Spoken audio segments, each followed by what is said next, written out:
말씀 빌립보서 4장 10절부터 20절까지 말씀을 바탕으로 만족함의 비결이란 제목으로 하나님의 말씀 전하도록 하겠습니다. 오늘 이 빌립보서는 여러분 그 별명이 기쁨의 서신입니다. 오늘 4장에서도 바울은 자신의 기쁨에 대해서 얘기하고 있습니다. 바울은 오늘 본문을 보니 크게 기뻐하고 있다는 것입니다. 10절입니다. 내가 주 안에서 크게 기뻐함은. 이 바울의 크게 기뻐함의 1차적인 원인은, 표면적인 원인은 지금 무엇이었습니까? 빌립보 교회의 성도들이 이 사도들의 사역을 물질적으로, 재정적으로 지원하고 있었다는 사실을, 그 소식을 들었기 때문입니다. 우린 이 사실을 그냥 표면적으로만 봤을 때는 단순하게 이렇게 생각해 볼 수 있습니다. 지금 바울이 빌립보 교인들이 많은 헌금을 했기 때문에 기뻐하고 있구나라고 이렇게 표면적으로 생각할 수 있습니다. 그렇지만 바울의 그 기쁨은 단순히 빌립보 교인들이 헌금을 많이 한 사실 때문이 아니었습니다. 바울이 크게 기뻐한 진정한 원인은 바로 하나님께 있었습니다. 지금 하나님의 일하심을 본 것이라는 거죠. 빌립보 교인들이 사도들의 전도 활동에 깊은 관심을 보이기 시작했고, 거기에 물질로나마 조금이라도 동참하고 싶어 했던 그들의 마음을 그들의 정성 어린 헌금을 통해서 보았기 때문에 바울은 그 사실로 인해 지금 크게 기뻐하고 있다라는 것입니다. 사실 사도 바울은 이러한 사실들을 통해서 자신이 빌립보 교회에서 전했던 복음이 헛되지 않았다는 사실과 하나님께서 그 교회 가운데 풍성하게 일하고 계신다는 사실을 깨닫고 보았습니다. 11절을 보십시오. 바울은 이렇게 말합니다. 내가 궁핍함으로 말하는 것이 아니다. 궁핍함으로 말하는 것이 아니라는 것입니다. 즉, 바울은 지금 돈이 없는데 빌립보 교회의 성도들이 헌금으로 그 궁핍함을 채워주어서 말하는 것이 아니다라는 것을 분명하게 하고 있다는 거죠. 물론 지금 바울의 상황은 분명히 세상의 기준으로 보았을 땐 누가 보아도 궁핍한 상황인 것이 분명합니다. 더군다나 빌립보서의 배경은 어떻습니까? 바울이 감옥에 갇혀 있었을 때 옥중에서 썼던 편지입니다. 그에게서 세상적인 풍성함을 발견한다는 것은 상당히 어렵다라는 것이죠. 그러나 지금 바울은 자신 있게도 뭐라고 얘기하고 있죠? 내가 궁핍함으로 말하는 것이 아니다라고 얘기하고 있습니다. 지금 바울은 자신 있게도 자신이 궁핍하지 않다고 말한다는 것이죠. 얼핏 보면 그냥 세상적인 시각으로 봤을 땐 바울이 지금 그냥 허세를 부리는 것처럼 보이기도 합니다. 혹은 누가 봐도 궁핍한 상황인데 궁핍하지 않다니요. 엄청 자존심 부리는 것 같이 보입니다. 그렇지만 오늘 본문을 보았을 때 이것은 단순한 인간적인 허세나 인간적인 자존심을 세우는 것이 아닙니다. 그에게는 정말 이것이 사실이었고 현실이었다라는 것입니다. 그 이유는 바울 자신이 자신의 인생을 통하여, 인생의 모든 순간들을 통하여 참으로 모든 상황 가운데 만족할 수 있는 비결을 배웠기 때문에 그렇다는 것입니다. 그럼 만족하는 비결, 오늘 저도 설교의 제목을 만족함의 비결로 정했습니다. 그럼 만족할 수 있는 비결이 뭘까요? 우리가 때때로 만족이 없는 인생을 살 때가 많이 있어요. 끊임없이 자기와 남을 비교하면서 스스로 움츠러들어 버리는 게 우리의 인생입니다. 이스라엘 역사를 보면 이러한 사실들이 너무 많이 나와요. 이스라엘 주변에는 여러분 아시다시피 항상 이스라엘보다 강한 나라가 있었습니다. 민족들이 있었습니다.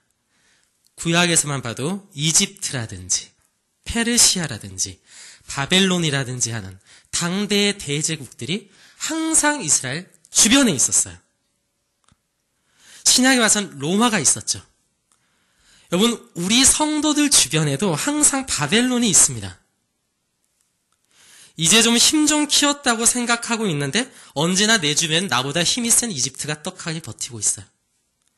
이제 좀 돈 좀 벌었나 생각해봐도 여전히 내 주변엔 나보다 더 크고 화려한 집에 사는 바벨론들이 있습니다.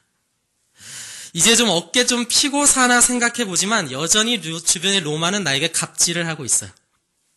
이건 참으로 괴로운 세상을 우리가 살고 있습니다. 이스라엘의 원망함이 사실상 우리의 원망함인 것을 여러분 보셔야 됩니다. 하나님은 언제 이스라엘을 강하게 하실 겁니까? 하나님은 도대체 언제 우리의 인생이 어깨 좀 피고 사는 인생이 될까요? 우리가 하나님께 그런 원망을 이 이스라엘처럼, 구약의 이스라엘처럼 할 수 있다는 것입니다. 오늘 바울은 그런 우리에게 이렇게 말하고 있습니다. 나는 어떠한 형편에 있든지 자족하기를 배웠노니. 그래서 자족한다는 것은 만족한다라는 것이죠. 지금 바울은 뭐라고 말하고 있는 것입니까? 지금 자신이 어떠한 형편에 있더 하든지 만족할 수 있는 방법을 배웠다는 것입니다. 우리는 그것이 뭔지 지금 궁금해 하셔야 됩니다. 자, 바울은 이어서 말합니다. 나는 비천에 처할 줄도 알고 풍부에 처할 줄도 알아서 모든 일, 배부름과 배고픔과 풍부와 궁핍에도 처할 줄 아는 일체의 비결을 배웠노라. 그럼 비천에 처할 때 만족하는 것은 차라리 쉬울 수 있습니다. 원래 요즘 돌아가는 세상을 보아도 가난한 나라가 행복지수가 더 높은 경우도 많아요. 그런데 여러분, 오늘 바울은 말합니다. 비천에 처할 때도 만족할지 않은데 풍부할 때도 만족할 수 있다는 것입니다. 풍부할 때 만족하는 것은 사실 참 어려운 일입니다. 어떤 역사학자가 말하기를 우리나라가 현재 누리고 있는 물질적, 문화적 수준은 중세시대의 영주나 왕이 누리는 수준보다도 더 나은 수준을 누리고 있다라고 말하고 있습니다. 일리가 있는 것 같아요. 우리가 그 시대에 산다면 왕으로 살아도 지금보단 재미없을 수 있을 것 같습니다. 말을 타고 여행을 다녀야 되는데 멀리 간다면 얼마나 가겠습니까? 우리는 그런데 지금 뉴욕도 가고 시카고도 가고 갈 수 있지 않습니까? 스타벅스 커피도 못 먹어요. 대형 TV로 드라마도 못 보고요. 스마트폰도 없고 인터넷도 없습니다. 자, 그런데 우리는 스스로에게 지금 질문해 보는 거죠. 우리는 삶에 대한 만족도가 어떠한가? 여러분, 정말 여러분의 인생에 현재 만족하고 계십니까? 오늘 바울에게는 거기에 대한 일체의 비결이 있었다고 말하는 것입니다. 그는 가난할 때도 부자일 때도 하나님께 만족할 수 있는 비결이 있다고 말합니다. 그것이 바로 13절에서 말하는 거죠. 우리 한번 13절 이거 굉장히 중요하거든요. 다 같이 한번 읽어보겠습니다. 하나, 둘, 셋. 내게 능력 주시는 자 안에서 내가 모든 것을 할 수 있느니라. 아멘. 우리는 종종 이 구절을 보면서 하나님이 능력 주시면 내가 뭐든지 할 수 있어 라고 말하는 구절이라고 생각하거나 내가 뭔 일을 하든지 내가 하나님만 잘 믿으면 다 잘 되게 하실 거야 라고 생각하는 것이라고 생각합니다. 그런데 우리는 오늘 이 말씀의 바로 앞에 어떤 구절들이 있었는지를 살폈습니다. 자, 지금 이 앞에 말씀들을 보았을 때 지금 바울이 능력 주시는 자 안에서 모든 것을 할 수 있다는 것은 어떤 뜻이죠? 하나님이 나와 함께 하시기 때문에 내가 비천에 처해도 만족할 수 있고 내가 부자여도 만족할 수 있다라는 의미로 지금 이것을 말하는 것입니다. 이것이 바울의 믿음이었고 이것이 바울이 만족함의 비결이었다라는 거죠. 그것이 바로 결국 지금 하나님이 바울에게 주시는 능력이라는 것은 뭘 해도 하나님이 능력 주시기 때문에 내가 다 잘할 수 있어라고 하는 것이 아니라 어떤 상황에도 만족할 수 있는 능력을 말하는 것입니다. 그것이 바로 하나님이 지금 바울에게 주시는 능력이라는 거죠. 바울은 지금 자신의 인생에 만족하고 있습니다. 물론 그의 상황은 전혀 지금 만족할 만한 상황은 아닙니다. 사람이라면 바울이 현재 지금 처하고 있는 상황을 동일하게 겪었을 때 비참함과 작아지는 것을 느껴야 정상일 것입니다. 예나 지금이나 전과자가 된다는 것은 비참한 일입니다. 예나 지금이나 빨간 줄을 긋고 별을 다는 것은 결코 인생에 도움이 되거나 기뻐할 만한 일은, 만족할 만한 일은 적어도 아니라는 것입니다. 근데 바울은 지금 감옥에 갇혀 있고요. 궁핍한 지경입니다. 이런 바울이 지금 자신의 인생에 만족하고 있다라는 것입니다. 그 이유가 무엇이라고요? 내게 능력 주시는 자 안에서 뭐든지 할 수 있기 때문에. 이것이 성도의 능력이란 것입니다. 성도는 하나님의 능력으로 자신의 삶을 만족할 수 있는 사람, 그것이 바로 성도의 능력입니다. 바울은 이 하나님의 능력이 다름 아닌 그리스도 안에 있는 영광이었다라고 말하고 있습니다. 우리 19절 한번 함께 읽어보도록 하겠습니다. 하나, 둘, 셋. 나의 하나님이 그리스도 예수 안에서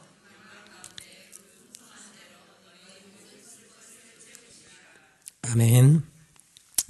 여기서 우리는 몇 가지 중요한 사실을 이 짧은 문장을 통해서 보길 원합니다. 첫 번째, 나의 하나님이 그리스도 안에서 영광 가운데. 이것은 그리스도의 영광을 위한 능력입니다. 우리가 모든 상황에서 만족할 수 있는 능력은 바로 이것 때문입니다.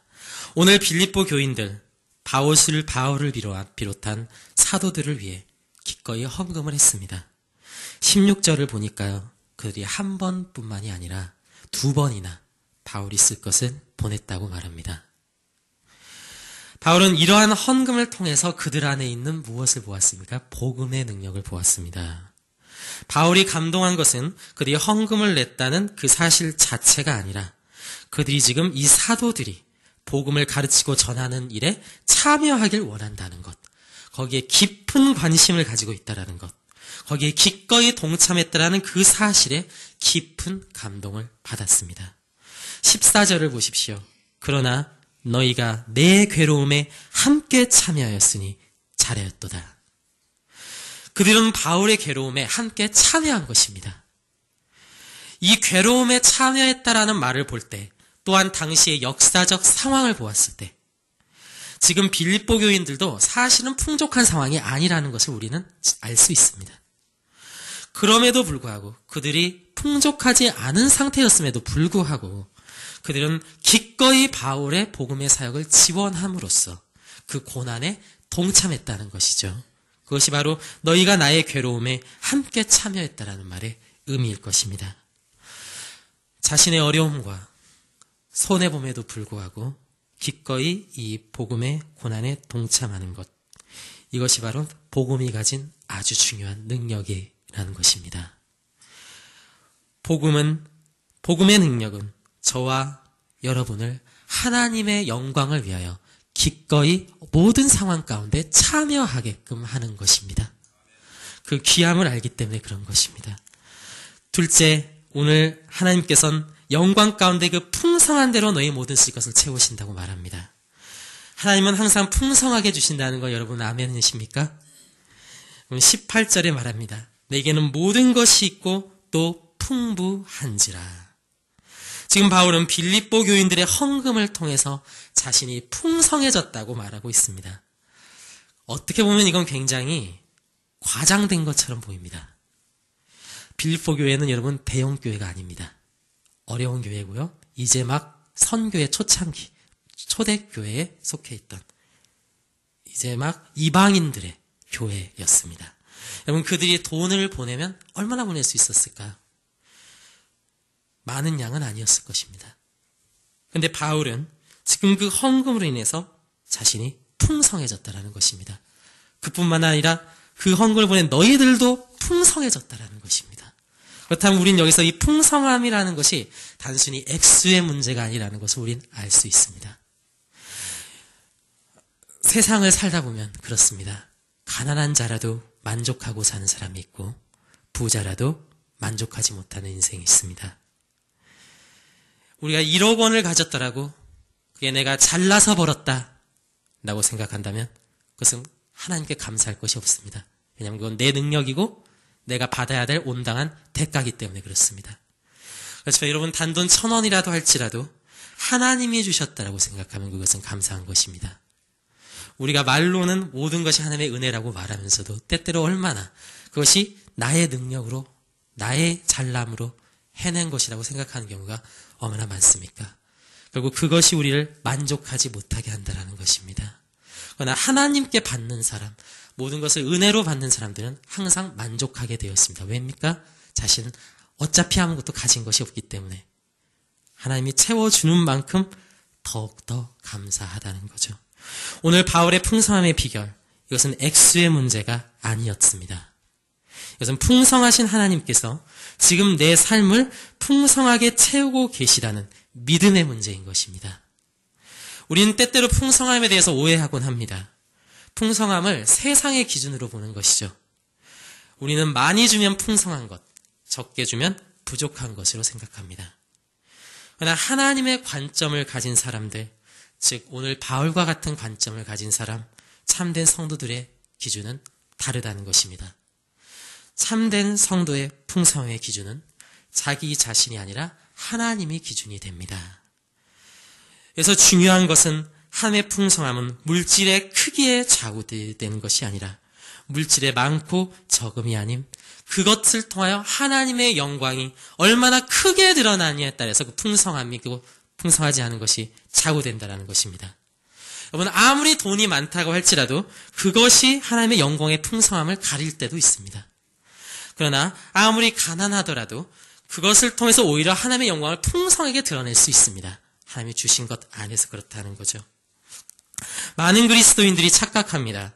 높은 자리에 올라가거나 큰 힘을 가져야 세상이 그런 그리스도인들을 보고 하나님 진짜 대단하시다 하고 칭찬할 것이라고 생각한다는 겁니다. 그래서 우리가 어떻게 생각합니까? 전도가 잘 되고 세상의 그리스도인들이 본을 보이려면 세상에서 잘 나가야 된다고 생각합니다. 물론 요셉이나 다니엘처럼 그런 자리를 통해서 하나님께서 그 영광의 풍성함을 드러내실 때도 분명하게 있습니다. 그렇지만 우리가 주의하길 바라는 것은 그래서 우리는 세상에서 잘 나가야만 되라를 저는 경계하는 것입니다. 오늘 바울은 그런 것에 의해서 풍성함이 좌우되지 않았어요. 바울은 비천에 처했을 때나 부자였을 때나 하나님의 영광의 풍성함을 드러내는 자리에 있었습니다. 거기에 좌우되지 않습니다. 여러분, 불신자들의 심정을 여러분 혹시 알고 계십니까? 여러분, 저는 그 심정을 잘 알고 있습니다. 왜 그럴까요? 제가 불신자였던 시절이 있었기 때문에 그렇습니다. 교회를 제가 다니지 않았던 때, 불신자였던 시절에 저는 그때도 뭔가 이런 관심은 있었어요. 그래서 많이 때때로 기회가 되는 대로 들으려고 노력했습니다. 그런데 부흥 집회를 가보면 간증을 합니다. 어떤 간증을 합니까? 내가 예수님 믿어서 이렇게 잘 됐고 이렇게 자녀들이 이렇게 됐고 내 집안이 이렇게 됐다. 이런 것들을 간증을 하죠. 제가 그런 부흥회를 가서 불신자였던 시절 그런 악한 마음을 가지고 완악한 마음을 가지고 그들에게 들었던 마음은 이것이었습니다. 그래, 너 잘났다. 이런 질투가 나고 배가 아파온 것입니다. 왜 하나님은 나는 복을 주시지 않을까 원망만 더 들었다는 거죠. 저는 전혀 하나님께 영광 돌리지 못했고 마음만 강팍해졌습니다. 그러던 중에 우연히 교회를 다니면서 한 교회 동생을 만났습니다. 그는 부모님이 이혼했고요. 어머님이랑 어렵고 힘들게 하루하루를 살아갔던 청년이었습니다. 장학금을 타지 않으면 학교 생활이 어려울 정도로 청년이었다. 누가 봐도 불우한 이웃이었던 그 동생. 그러나 어두워야 정상이었을 그 친구의 얼굴은 항상 밝았단 것입니다. 돈이 없을 텐데도 항상 그는 친구에게 베풀기를 즐겼습니다. 더 놀라운 건 항상 하나님께 감사와 영광을 그 입술을 통해서 고백했다는 것입니다. 저는 그 친구를 볼 때마다 매번 승선한 충격을 받았던 것 같아요. 지금 돌이켜보면. 그리고 생각했죠. 제 안에 진짜 하나님이 있나 보다. 없으면 쩔을 수가 없는데 없어. 이건 불가능한 거야. 여러분, 풍성한 게 뭘까요? 교회가 돈이 많으면 풍성한 걸까요? 풍성함은 그런 것이 아닙니다. 하나님 주시는 우리의 풍성함은 돈의 액수가 아닙니다. 성경이 말하는 풍성함은 하나님이 주신 것들을 통하여 하나님의 영광이 얼마나 풍성하게 드러내느냐 그렇지 못하느냐에 달려있다고 생각합니다. 오늘 말씀이 말하는 바가 그것입니다. 그러므로 세상에선 부자여도 하나님 앞에선 가난한 자가 있고 세상 가난해도 하나님 앞엔 풍성한 자가 있다는 것입니다. 우리는 풍성한 자입니까? 빈곤한 자입니까? 우리의 인생에 풍성하신 하나님이 함께하길 원합니다. 셋째, 하나님이 그의 성도들을 풍성하게 채워주시는 이유는 무엇일까? 그것은 성도들 안에 살아있는 복음이 그리스도의 영광을 위하여 풍성하게 사용되길 하나님이 원하시기 때문입니다. 하나님은 우리가 하나님의 영광을 위하여 살기를 원하시고 그것을 기뻐하십니다. 18절을 보십시오. 내게는 모든 것이 있고 또 풍부한지라. 에바브로디도 편에 너희가 준 것을 받음으로 내가 풍족하니 이는 받으실 만한 향기로운 제물이요 하나님을 기쁘시게 한 것이라. 바울은 그들의 헌금이 하나님께 향기로운 제물이었고 하나님을 기쁘시게 한 것이라고 말하고 있습니다. 다시 말해 하나님의 영광의 풍성함은 매 삶 가운데 그 하나님의 풍성함을 경험하는 사람은 하나님, 예수님의 영광을 위해 사는 자들만이 누릴 수 있는 특권입니다. 예수님의 영광을 위해 사는 자들만이 인생 가운데 만족함을 누릴 수 있습니다. 예수님의 영광을 위해서 살고 그 하나님을 경험하는 사람들이 그 영광의 풍성함을 누리며 특권을 누린다는 것입니다. 왜냐하면 그들은 하나님을 기쁘시게 하는 자들이기 때문에 자신에게 주신 하나님의 풍성함을 하나님께 영광 돌린 데 사용하길 원하기 때문에 하나님께서는 그들을 풍성하게 채워주는 것을 기뻐할 수밖에 없다라는 것입니다. 이것이 바로 먼저 그의 나라와 그의 의를 구하라. 그러면 이 모든 것을 너에게 더하시라는 말씀의 의미라는 것입니다. 이것이 하나님의 약속이라는 것이죠. 오늘 결론을 내리겠습니다. 결국 우리의 만족함의 비결은 어디에서 나오는 것입니까? 그것은 우리의 믿음, 하나님을 향한 우리의 신뢰함에서 나오는 것입니다. 그것이 나의 상태에 의해서 좌지우지 된다면, 내가 부자라고 해서 교만해져서 하나님을 등지고 가난해졌다고 해서 하나님을 원망하고 하나님을 등지게 된다면 우리의 만족함은 상황에 따라서 흔들리는 것이죠. 그렇지만 우리가 우리의 만족함의 기준을 하나님의 영광에 둘 때, 하나님이 나와 함께 하심에 둘 때, 그 믿음에 둘 때 우리는 이 바울과 같이 능력 주시는 자 안에서 모든 것을 할 수 있는 인생이 되는 것입니다. 오늘 가운데 저는 여러분들에게 이 말씀이 우리 마음속에 꼭 박혀 있기를 원합니다. 그래서 정말로 이 그리스도의 능력이 우리 안에 채워져서 우리 예수님께서 십자가의 죽으심 속에서도 그 기쁨을 누렸던 것처럼, 하나님의 영광 돌리는 기쁨을 누렸던 것처럼 우리 성도들에게도 이러한 하나님에 대한 기쁨이 넘치고 만족함을 누리는 우리 성도님들이 되시기를 진심으로 소원합니다. 우리 다 같이 시작